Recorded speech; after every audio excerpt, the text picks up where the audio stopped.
燉橙只得咳，落鹽未必得，成分改變先係最得。白酒醫咳係使得，究竟加咗啲乜？加乜都得，不過唔係人人都食得。簡單一個衣架，發揮神奇功效，舒緩肩頸痛。想知點解？咁就要跟我哋一齊去大膽假設，小心求證，齊齊拆解止咳偏方背後嘅醫學原理。調查員出動。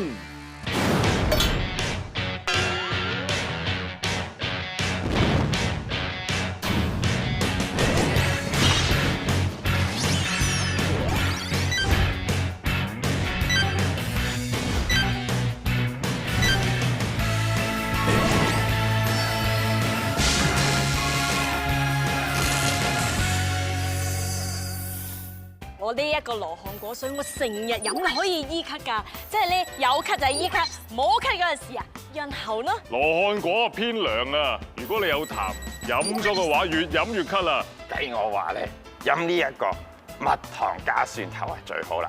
聽中醫師講啊，叫我戒甜啊，唔可以食甜嘢啊！哇，蜜糖水，信唔過熱水壺，加啲熱水入去，煲到佢好滾，然之後啲蒸氣咪飆出嚟嘅。一出蒸氣嘅時候係咁吸係咁吸，哇！吸完之後咧，唔單止止咳啦，條氣管順翻晒啊！聽到啦，每個人心目中都有佢哋自己認為嘅真相。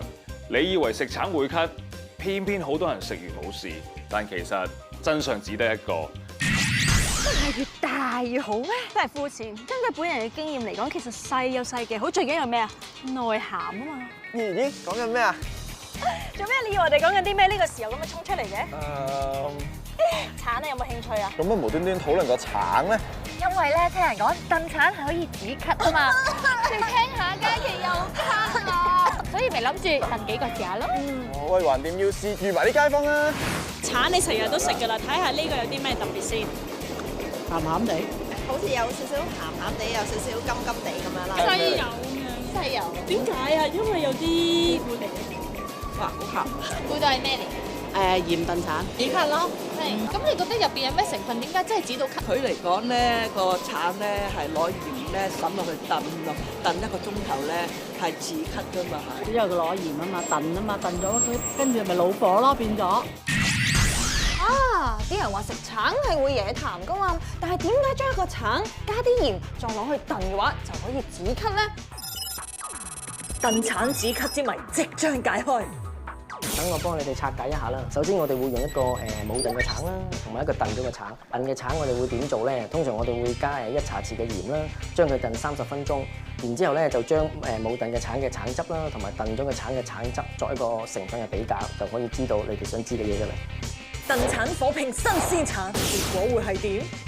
好啦，博士，我哋而家燉完個橙，再抽埋橙汁啦。而家應該點 check 咧？其實我哋可以做一個最簡單嘅實驗先啦，就係用呢個 pH meter 嚟測佢哋嘅酸鹼值。咁呢個數字高低又代表啲咩啊？個數字越細咧，就代表越酸嘅。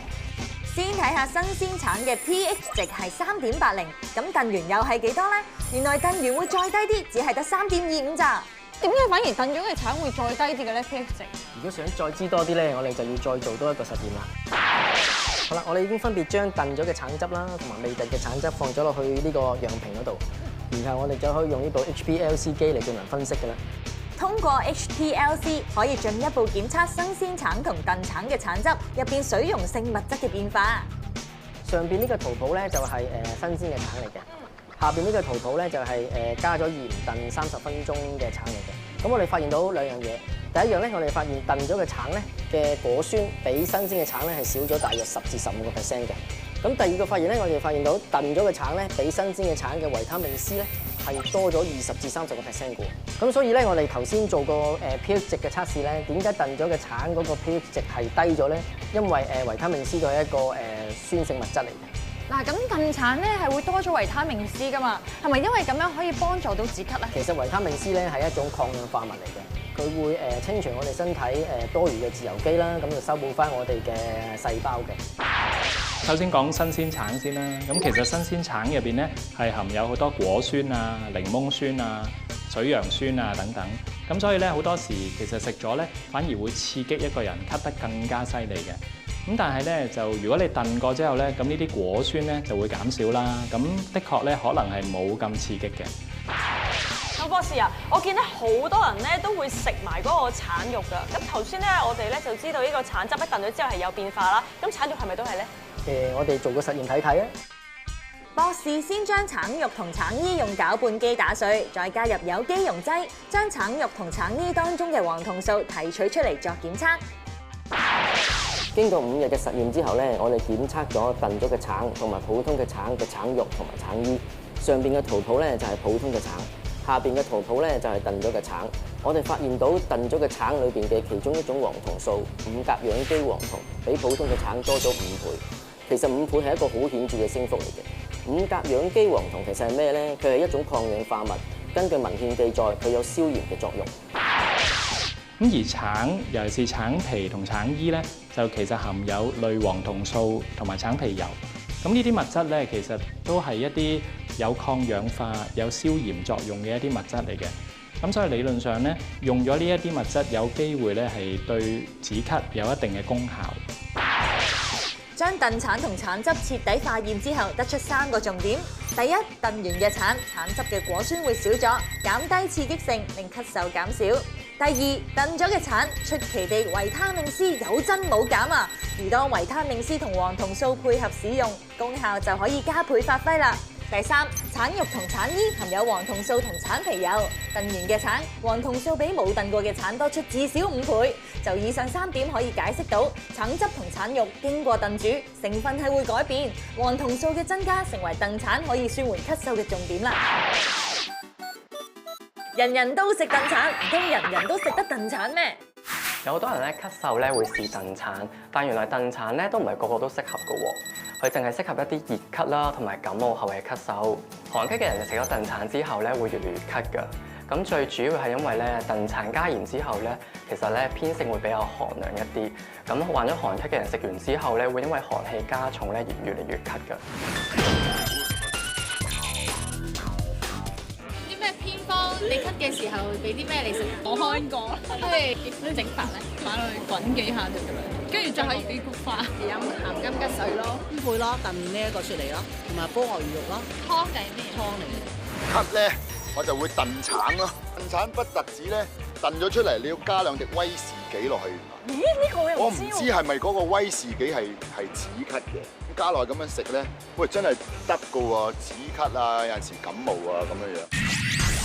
好嘅，阿姐姐啊，有冇啲大隻啲嗰啲衣架啊？服裝姐姐啱啱行開咗喎，你要大隻啲衣架做咩？衣架梗係用嚟掛衫啦，唔通掛住你咩？其實你以為衣架淨係用嚟掛衫咧？咁嘅諗法實在太膚淺啦！佢仲有另一啲用途㗎。其實可以用嚟舒緩肩頸痛㗎。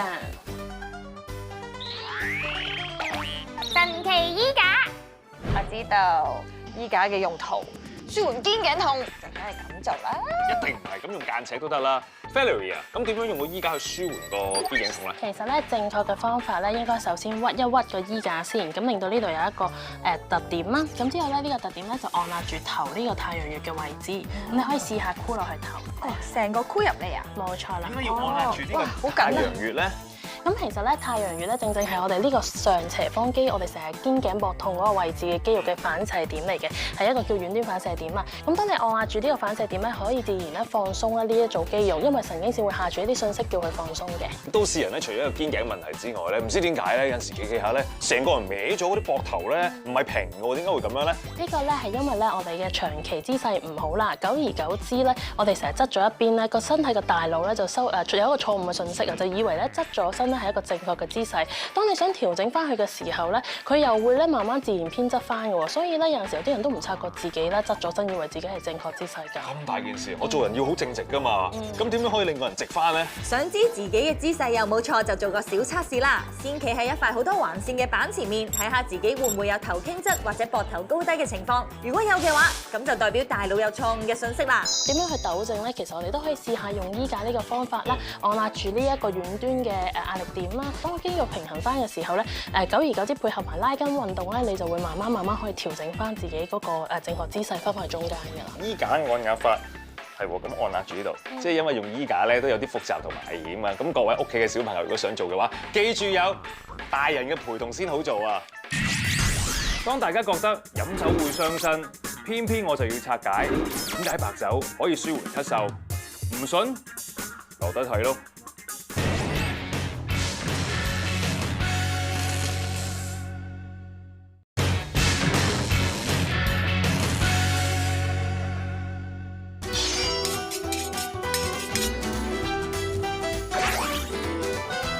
哇，陳醫師啊，我聽講咧，你最叻係止咳㗎喎，係咪有啲咩偏方教我哋啊？睇佢咳得好嚴重啊！不如我哋今日整一個冰糖燉檸檬啦。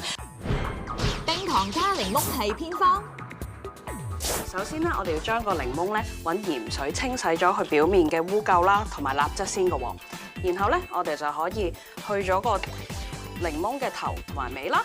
切片，將檸檬入邊嘅核咧，同時間咧就去除咗佢，一層檸檬，一層冰糖咁樣咧，去放入個燉盅入邊。但係我唔係好明咧，點解檸檬加冰糖可以止到咳嘅咧？喺中醫嘅角度嚟講咧，檸檬咧係味酸甘嘅，佢有一個化痰止咳、生津健脾嘅作用。冰糖咧性質都好平和，入肺經嘅，所以兩隻食材加埋咧就可以一個化痰止咳、潤肺嘅作用啦。不過我聽聞咳咧唔應該食甜嘢嘅喎，點解仲落冰糖咧？嗱，如果我哋咳嗽好多痰嘅時候咧，係真係唔應該食甜嘢嘅喎，因為咧甜嘢咧係會惹痰嘅。咁但係當如果我哋係燥咳嘅時候，冇痰嘅時候，我哋要用潤肺嘅方法，我哋用少冰糖或者蜜糖咧去潤翻個肺，將啲痰吐咗出嚟咧，我哋嘅咳嗽咧就會自然好啦。咁但係咧，如果我有陣時咧屋企冇晒啲黃檸檬啊，我用青檸得唔得㗎？想問下你咧，其實檸檬同青檸有咩分別咧？嗱，青檸嚟講咧就比較酸啲，適合我嚟做沙律。咁呢個檸檬咧就適合我嚟沖嘢飲，同埋我嚟普通清潔用嘅。如果冰糖燉檸檬，我用青檸又得唔得啊？但如果你冰糖燉檸檬用青檸咧，個味道又可能比較酸啲，咁啊都係適合翻用呢個檸檬會好啲。哦，咗啦。話你啊，唔好講咁多啦，我已經搞掂晒啦。跟住我哋要燉幾耐啊？我哋要燉12個鐘頭嘅喎。塊檸檬係咪要食埋佢先好㗎？最好啦，因為咧嗰個皮咧係可以有化痰嘅作用嘅喎。哦，酸唔酸？唔酸喎，幾好味喎。甜甜地，索晒啲冰糖。咁如果我本身唔係好中意食冰糖檸檬啦，又或者我真係好多痰啊，咁我可以食啲咩咧？試下呢個雪梨白酒喎。白酒加雪梨究竟係乜嘢止咳偏方？其實我哋唔係用西洋白酒嘅喎，我哋用中國白酒喎。咁點算啊？唔緊要，我作為一個專業嘅 chef，我廚房梗係有中國嘅白酒，米酒得唔得？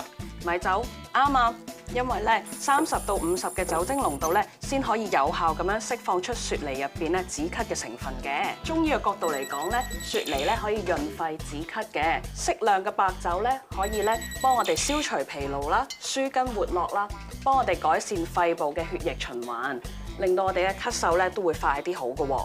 洗乾淨咗個雪梨啦，去芯，擺滿咗個玻璃罌之後咧，就加白酒密封，浸1個星期之後咧就可以飲㗎啦。你嘅份量咧都要多啲先得㗎喎，反而咧有酒精敏感嘅人咧就要小心啲啦，就唔可以飲呢個酒啦。平時見啲街市有好多唔同梨㗎嘛，有日本水晶梨啊，有韓國風水梨啊，仲有嗰啲咩天津鴨嘴梨㗎嘛，其實咁多梨有咩分別咧？我想問下咧，呢度有幾多款梨啊？呢個係鴨梨、黃金梨、分鐘梨，呢個就係冰糖梨。咁有冇話咩梨咧？有啲咩功效咧？呢啲攞嚟浸酒啊！即係浸酒咧，就攞呢個鴨嘴梨啦。係點解咧？可以飲止咳嘅。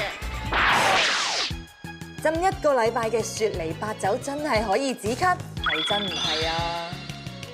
喂，咁我斟到大家一齊試下啦，好唔好啊？哇，好啊！